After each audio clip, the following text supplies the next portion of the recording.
यह कहानी है उस समय की जब सिंहासन पर बैठने वाली औरतें गिनी चुनी थीं। लेकिन इस साम्राज्य में एक ऐसी रानी थी जिसने पुरुषों के अधीन रहने से इनकार कर दिया। उसने अपने लिए एक अलग नियम बनाया। हर रात एक नया पुरुष, एक नया राजा, लेकिन सिर्फ एक रात के लिए।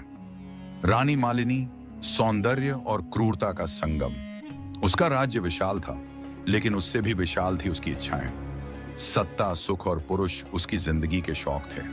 वह प्रेम में विश्वास नहीं करती थी, न ही किसी एक पुरुष के लिए खुद को समर्पित करती थी, बल्कि उसने अपने शासन का नियम ही बना लिया था कि हर रात एक नया राजा, लेकिन सुबह होते ही वह महल के गलियारों में खो जाता। कोई नहीं जानता कि वह कहां जाता है। कोई वापस नहीं आया। महल में यह परंपरा बन चुकी थी। मंत्री, सेनापति और राजा तक उसकी इस सनक को स्वीकार कर चुके थे। रानी की सत्ता को चुनौती देने की हिम्मत किसी में नहीं थी, क्योंकि जिसने भी विरोध किया उसे अपने प्राणों से हाथ धोना पड़ा। रात के अंधेरे में चांद अपनी आधी रोशनी जमीन पर बिखेर रहा था। महल के ऊंचे बुर्जों से झांकती लौंडियों की आंखों में भय और ईर्ष्या दोनों झलक रही थीं। वह जानती थीं कि आज भी कोई नया पुरुष रानी के शयन कक्ष की ओर बढ़ रहा होगा, जैसे हर रात होता था। महल के सबसे बड़े दरबार कक्ष में भारी सिंहासन पर बैठी थी रानी मालिनी, अद्वितीय सौंदर्य की मूरत, लेकिन उतनी ही निर्दयी और वासना की भूखी। उसके लंबे खुले बाल काली रात की तरह लहराते थे। आंखें किसी शिकारी बाघिन की तरह चमकती थीं। उसके सामने घुटनों के बल झुका था युवराज विक्रम, एक और पुरुष जो इस रात उसकी इच्छाओं को पूरा करने के लिए चुना गया था। रानी ने अपने लंबे नाखूनों से विक्रम की ठुड्डी ऊपर उठाई, उसकी आंखों में गहरी झांका और हल्की हंसी हंसी। आज रात के लिए राजा तुम हो। उसकी आवाज रेशम जैसी कोमल, लेकिन तलवार जैसी धारदार थी। दरबार में बैठे वजीर, मंत्री और सैनिक सब इस खेल के अभ्यस्त थे। यह कोई प्रेम नहीं था, यह केवल रानी की भूख थी।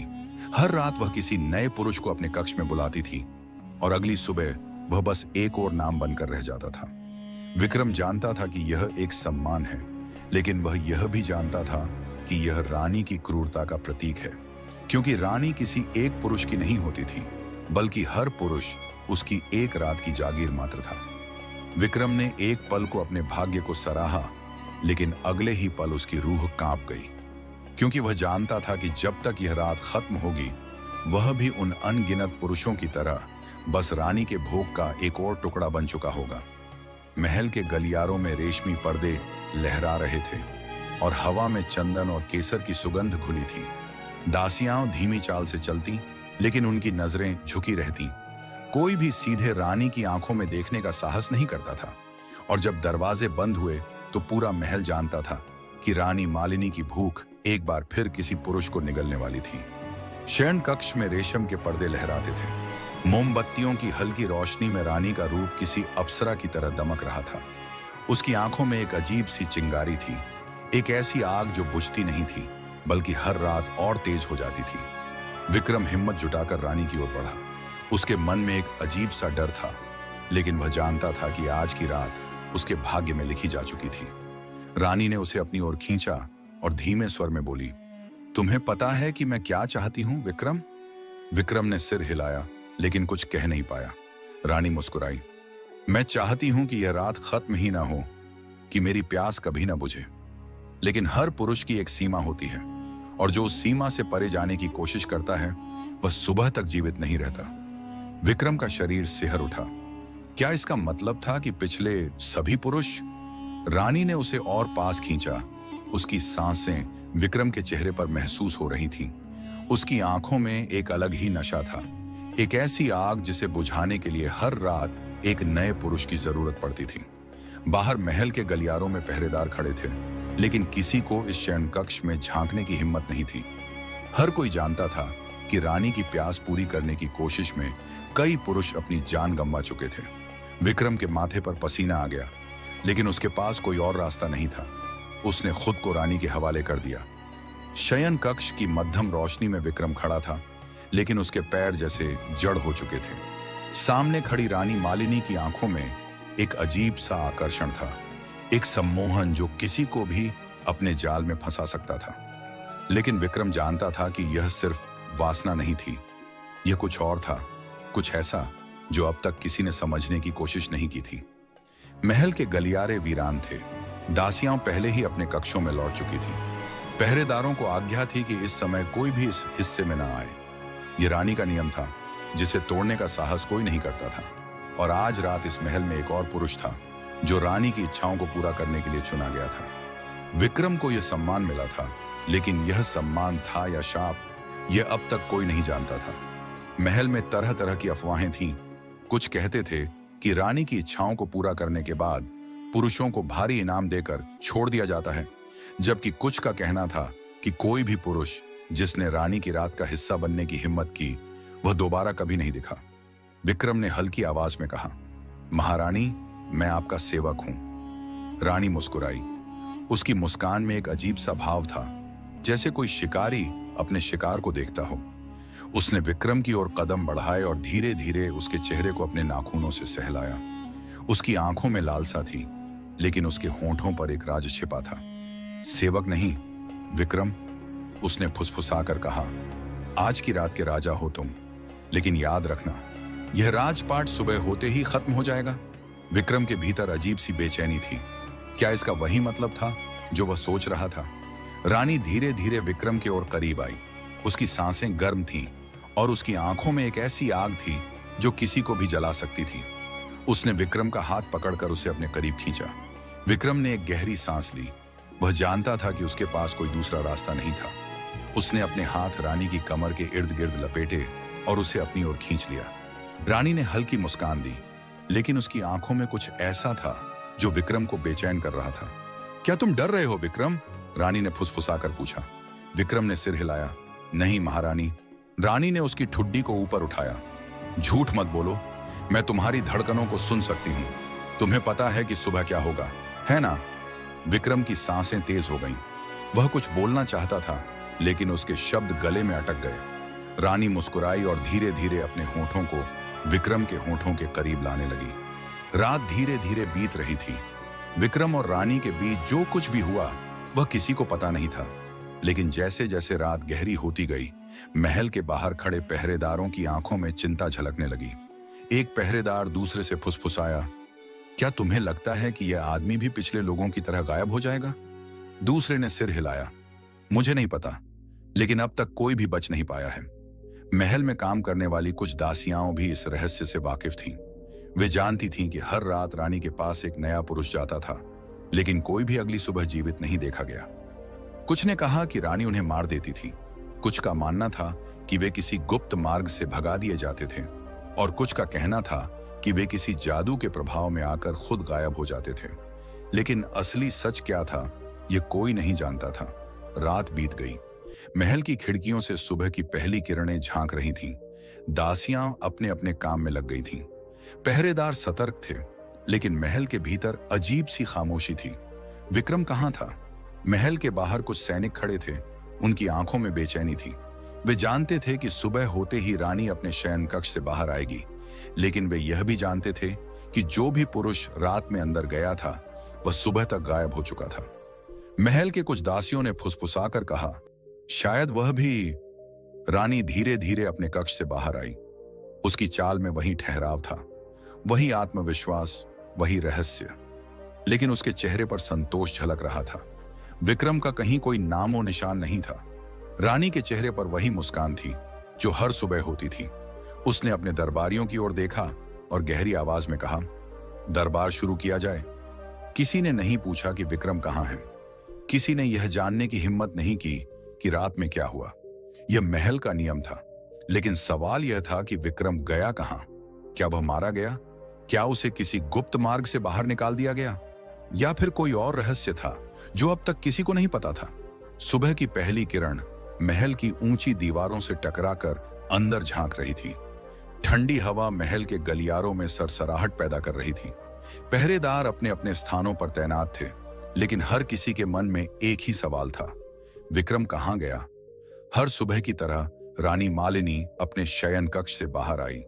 उसकी आंखों में वही ठहराव था, वही आत्मविश्वास, वही रहस्यमयी मुस्कान। जैसे कि कुछ हुआ ही ना हो। लेकिन इस बार कुछ अलग था। महल के लोगों की बेचैनी बढ़ रही थी।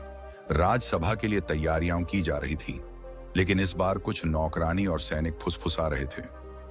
हर बार कोई ना कोई पुरुष रानी के कक्ष में जाता है और फिर गायब हो जाता है, एक दासी ने धीरे से कहा। लेकिन इस बार मामला कुछ अजीब है, पहरेदार ने जवाब दिया। विक्रम कोई साधारण पुरुष नहीं था, वह एक योद्धा था। अगर उसके साथ कुछ हुआ होगा तो हमें सबूत जरूर मिलेगा। दोपहर होते होते महल में एक अजीब हलचल मच गई। रानी के सबसे वफादार मंत्री चंद्रसेन दरबार में उपस्थित थे। वह वर्षों से रानी के राज के बारे में जानते थे, लेकिन कभी कुछ कहने की हिम्मत नहीं कर पाए। आज उनका चेहरा उतरा हुआ था। महारानी, उन्होंने झुककर कहा, विक्रम का क्या हुआ? रानी मुस्कुराई। उसने ठंडी आवाज में कहा, राजा की रात खत्म हो चुकी है मंत्री जी, उसके बाद का समय हमारा नहीं होता। मंत्री जी के होंठ सूख गए। उन्होंने आगे कुछ कहने की हिम्मत नहीं की, लेकिन महल के कुछ सैनिकों ने कानाफूसी शुरू कर दी थी। क्या हमें महल के तहखाने की जांच करनी चाहिए? एक सैनिक ने धीमे से कहा। अगर हमें रानी ने देख लिया तो हम भी गायब हो जाएंगे, दूसरे ने जवाब दिया। लेकिन इस बार कुछ अलग था। इस बार कोई चुप नहीं बैठा। रात होते ही महल की ऊंची दीवारों के पीछे कुछ अजीब घटनाएं होने लगीं। एक पहरेदार ने ध्यान दिया कि रानी के कक्ष के पीछे के दरवाजे से कुछ सेवक बाहर जा रहे थे। उनके हाथों में भारी संदूक थे। ये संदूक कहां ले जाए जा रहे हैं? पहरेदार ने सोचा। वह चुपचाप उनके पीछे गया। संदूक महल के तहखाने की ओर ले जाए जा रहे थे। पहरेदार ने छिपकर देखा, और जो उसने देखा उसने उसकी आत्मा को झकझोर दिया। तहखाने के अंदर कई संदूकों को एक कमरे में रखा गया था। जब नौकरों ने एक संदूक खोला तो पहरेदार की आंखें फटी की फटी रह गईं। उसमें मानव हड्डियां थीं। हर संदूक में हड्डियों का ढेर था। ये उन पुरुषों के अवशेष थे जो रानी के कक्ष में एक रात बिताने के बाद कभी नहीं लौटे। रानी हर रात पुरुषों को बुलाकर उनकी हत्या करवा देती थी और उनकी लाशें महल के तहखाने में दफना दी जाती थीं। पहरेदार को यकीन था कि अगर विक्रम भी मारा गया होता तो उसकी लाश भी यहीं होती, लेकिन संदूकों में विक्रम का कोई निशान नहीं था। इसका मतलब था कि विक्रम अभी भी जिंदा हो सकता था। पहरेदार ने चुपचाप तहखाने से बाहर निकलकर राजा चंद्रसेन को सूचना दी। अगर विक्रम जिंदा है तो हमें उसे ढूंढना होगा, चंद्रसेन ने कहा। लेकिन क्या रानी को इस बात की भनक लग चुकी थी? महल में हलचल मच गई थी। रानी के वफादार सैनिक अब चौकन्ने हो चुके थे। महल के कई हिस्सों में पहरा बढ़ा दिया गया था। विक्रम की खोज अब तेज हो चुकी थी। महल की अंधेरी रातों में अब साजिशों की फुसफुसाहट तेज हो चुकी थी। तहखाने में मिले उन संदूकों ने कई राज खोल दिए थे, लेकिन विक्रम का कोई निशान नहीं था। क्या वह बच गया था या उसे किसी और जगह कैद किया गया था? मंत्री चंद्रसेन और पहरेदार अब इस गुत्थी को सुलझाने के लिए हर मुमकिन कोशिश कर रहे थे। रानी मालिनी अभी भी उतनी ही निश्चिंत दिख रही थी, मानो उसे किसी बात की परवाह ही ना हो। लेकिन अंदर ही अंदर उसे भी इस बात का अंदाजा हो चुका था कि उसके महल के कुछ लोग अब उस पर भरोसा नहीं कर रहे थे। इसीलिए उसने अपने खास सिपाहियों को रात भर पहरा देने का आदेश दे दिया था। रात के तीसरे पहर जब महल के अधिकतर लोग सो चुके थे, चंद्रसेन और उसके कुछ वफादार सैनिक महल के सबसे गुप्त हिस्से की ओर बढ़े। तहखाने से भी नीचे जाने वाली सीढ़ियां थीं, जिनका इस्तेमाल कभी नहीं किया जाता था। एक बूढ़े नौकर ने बताया था कि वहां कुछ ऐसा छुपा था जिसे रानी के अलावा कोई नहीं जानता था। जैसे ही सैनिकों ने नीचे उतरना शुरू किया, एक अजीब सी गंध उनके नथुनों से टकराई। घुप अंधेरा था और दीवारों पर जलते हुए मशाल भी उस अंधकार को पूरी तरह मिटाने में असमर्थ थे। जब वे सबसे नीचे पहुंचे तो सामने एक बड़ा लोहे का दरवाजा था, जिस पर कई तरह के ताले लगे हुए थे। यह दरवाजा किसका है?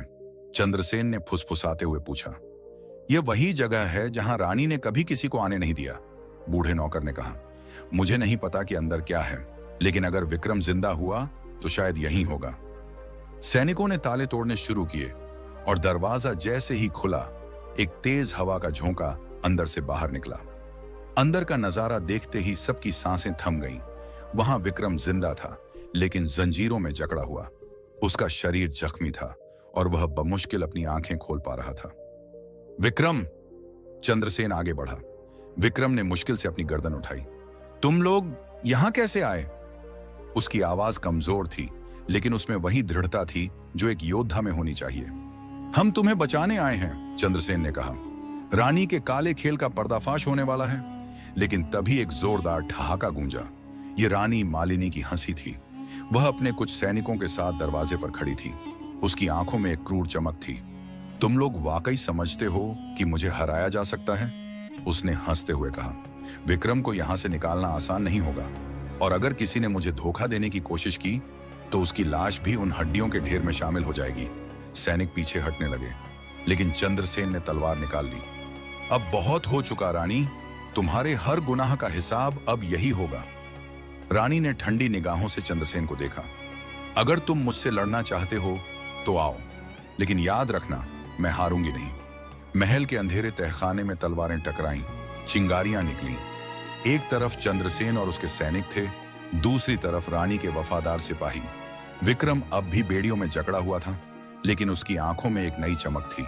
उसे भरोसा था कि वह इस रात से जिंदा निकल सकता है। रानी और चंद्रसेन की लड़ाई अपने चरम पर थी। रानी की तलवार बाज की तरह तेज थी, लेकिन चंद्रसेन की मार भी कम न थी। तभी एक जोरदार आवाज गूंजी। महल में आग लग चुकी थी। रानी का चेहरा पहली बार डर से भर गया। उसने चारों तरफ देखा। महल के कई हिस्सों से धुआं उठ रहा था। किसने ऐसा किया? उसने चिल्लाकर पूछा। विक्रम हल्के से मुस्कुराया। तुमने सोचा था कि मैं अकेला हूं? महल के बाहर एक बड़ी भीड़ इकट्ठा हो चुकी थी। वे लोग जो अब तक रानी के आतंक में जी रहे थे, आज बगावत पर उतर आए थे। आज की रात इतिहास बदलने वाली थी। महल अब पूरी तरह युद्ध भूमि में बदल चुका था। बाहर प्रजा बगावत कर रही थी, अंदर चंद्रसेन और उसके सैनिक रानी मालिनी की सेना से भिड़ चुके थे। चारों ओर चीखें, तलवारों की झंकार और जलते हुए महल की दरारों से निकलती लपटें माहौल को और भयावह बना रही थी। रानी मालिनी अपने निजी कक्ष में खड़ी थी। उसकी आंखों में अब तक वही ठंडा अहंकार था। सामने आईने में उसने खुद को देखा। उसकी गहरी लाल साड़ी धुएं और खून से धुंधली हो रही थी, मगर वह अब भी अडिग थी। मैं इतनी आसानी से हार नहीं मानूंगी, उसने खुद से कहा। वहीं दूसरी ओर चंद्रसेन ने विक्रम को बेड़ियों से मुक्त कर दिया था। विक्रम ने अपने जख्मी शरीर को संभालते हुए अपने पुराने हथियार उठा लिए। उसकी आंखों में वही जोश था जो किसी योद्धा के पास होना चाहिए। अब हमें इस खेल का अंत करना ही होगा, विक्रम ने कहा। चंद्रसेन ने सिर हिलाया। रानी अब ज्यादा देर तक बच नहीं पाएगी, मगर हमें सावधान रहना होगा। वह आसान शिकार नहीं है। इस बीच महल के कई वफादार सिपाही अब जनता के साथ मिल गए थे। उन्हें अब समझ आ चुका था कि रानी के राज में वे सिर्फ कठपुतली बने हुए थे। सिपाहियों के दल अब मुख्य दरबार की ओर बढ़ रहे थे, जहां रानी खुद उनका इंतजार कर रही थी। रानी ने अपने आखिरी बचे हुए सिपाहियों को आदेश दिया, जिसने भी मेरे खिलाफ तलवार उठाई उसे मार दो। कोई भी जिंदा नहीं बचना चाहिए। मगर अब हालात उसके नियंत्रण से बाहर हो चुके थे। जैसे ही दरबार के बड़े दरवाजे खुले, विक्रम और चंद्रसेन भीतर घुसे। उनके पीछे सैनिकों की पूरी टोली थी। रानी ने अपनी तलवार निकाली। आओ, अगर हिम्मत है तो मुझसे लड़ो, विक्रम ने आगे बढ़कर कहा। यह लड़ाई बहुत पहले ही खत्म हो जानी चाहिए थी, मगर तुमने इसे जंग बना दिया। आज तुम्हारा आतंक हमेशा के लिए खत्म होगा। रानी ने ठहाका लगाया। मुझे हराना इतना आसान नहीं है। मैं वो आग हूं जो सब कुछ जलाकर राख कर देती है। इसके साथ ही वह विक्रम की ओर झपटी। तलवारें टकराईं, चिंगारियां निकलीं, और देखते ही देखते महल के सबसे बड़े दरबार में भयंकर युद्ध छिड़ गया। चारों ओर धुआं था, खून था और बदले की आग थी। रानी की तलवार नाच रही थी, उसके वार तेज थे, मगर विक्रम की आंखों में अब केवल न्याय की लौ जल रही थी। उसने अपने हर वार से रानी को पीछे धकेलना शुरू कर दिया। चंद्रसेन भी रानी के सिपाहियों से लड़ रहा था। कुछ ही देर में स्थिति पूरी तरह बदल गई। रानी के सारे सिपाही या तो मारे जा चुके थे या फिर घुटनों के बल बैठ चुके थे। अब सिर्फ रानी अकेली खड़ी थी। उसके माथे पर पसीने की बूंदें चमक रही थीं, मगर वह अब भी डरी नहीं थी। अगर मैं मरूंगी तो अपनी शर्तों पर, उसने कहा और अपनी ही तलवार अपने पेट में घोंप ली। पूरा दरबार एक पल के लिए स्तब्ध रह गया। विक्रम आगे बढ़ा, मगर तब तक बहुत देर हो चुकी थी। रानी मालिनी अपनी ही खून में सनी जमीन पर गिर पड़ी थी। उसकी आंखें अब भी विक्रम को घूर रही थीं। तुमने सोचा था कि तुम मुझे सजा दोगे? नहीं, मैंने खुद को सजा दे दी। इतिहास मुझे वैसे ही याद रखेगा जैसे मैं चाहती थी। विक्रम ने उसकी ओर देखा और गहरी सांस ली। नहीं, इतिहास तुझे एक अत्याचारी के रूप में याद रखेगा। महल के बाहर अब भीड़ खुशियां मना रही थी। एक नए युग की शुरुआत हो चुकी थी। चंद्रसेन और विक्रम ने महल के दरवाजे खोल दिए और जनता ने अंदर आकर उस गद्दी को गिरा दिया जिस पर रानी मालिनी बैठती थी। इस तरह एक क्रूर अध्याय समाप्त हुआ, मगर यह अंत नहीं था, यह एक नई शुरुआत थी। रानी मालिनी के अंत के बाद महल और राज्य में एक नए युग की शुरुआत हो चुकी थी। जनता ने अत्याचार के प्रतीक उस सिंहासन को गिरते हुए देखा, जिस पर बैठकर रानी वर्षों तक अपनी वासना और शक्ति की भूख मिटाती रही थी। मगर क्या यही अंत था, या फिर किसी नए संघर्ष की भूमिका लिखी जा रही थी? विक्रम और चंद्रसेन अब उस बड़े दरबार में खड़े थे, जहां कभी रानी अपने नए राजाओं का चुनाव किया करती थी। अब वहां सन्नाटा था। टूटे हुए खंभे, खून से सने फर्श और जले हुए पर्दे इस महल की बीती क्रूरता की कहानियां सुना रहे थे। विक्रम ने गहरी सांस ली। क्या हमने सच में विजय प्राप्त की, या यह बस एक नई शुरुआत है? चंद्रसेन ने दरबार की ओर देखा। सत्ता कभी खाली नहीं रहती विक्रम। अब सवाल यह है कि यह ताज किसके सिर पर सजेगा? बाहर जनता जयकारे लगा रही थी, मगर इन जयकारों के बीच कई साजिशें भी जन्म ले रही थीं। राज्य के कई पुराने सामंत अब इस खाली सिंहासन पर अपनी नजरें गड़ा चुके थे। एक सप्ताह के भीतर ही महल के गलियारों में नई योजनाएं बनने लगी। विक्रम को राजा बनाने की मांग जोर पकड़ने लगी, मगर उसे राजसत्ता में कोई रुचि नहीं थी। उसने चंद्रसेन से कहा, मैंने यह लड़ाई न्याय के लिए लड़ी थी, सत्ता के लिए नहीं। मैं महल नहीं, अपनी धरती की शांति चाहता हूं। चंद्रसेन ने उसकी आंखों में देखा। तो फिर यह सिंहासन किसके लिए रहेगा? अगर तुमने इसे नहीं संभाला तो कोई और आएगा, और शायद वह भी उसी क्रूरता का रास्ता अपना ले जिससे हमने इस राज्य को मुक्त किया। इस बीच महल में मौजूद रानी मालिनी के पुराने दरबारी धीरे धीरे अपनी ताकत फिर से इकट्ठा करने लगे थे। उन्होंने जनता को भड़काना शुरू कर दिया। राज्य को एक शासक चाहिए, अगर कोई सही राजा नहीं चुना गया तो यह राज्य अराजकता में डूब जाएगा। विक्रम इस राजनीति में फंसना नहीं चाहता था, मगर चंद्रसेन ने उसे समझाया, यदि तुम इस राज्य को दोबारा अंधकार में नहीं धकेलना चाहते तो तुम्हें नेतृत्व करना ही होगा। आखिरकार जनता की मांग और चंद्रसेन की सलाह को स्वीकार करते हुए विक्रम ने राज्य की बागडोर संभालने का निर्णय लिया। मगर वह अपने शासन को रानी मालिनी के शासन से अलग बनाना चाहता था। उसने घोषणा की, यह सिंहासन किसी की व्यक्तिगत वासना और शक्ति की भूख का साधन नहीं होगा, यह जनता की भलाई के लिए समर्पित रहेगा।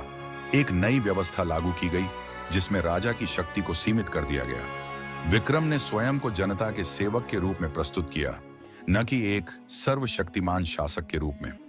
मगर यह बदलाव सभी को स्वीकार नहीं था। कई सामंत और दरबारी इस नए शासन से असंतुष्ट थे। उन्होंने गुप्त रूप से विक्रम के खिलाफ षड्यंत्र रचने शुरू कर दिए।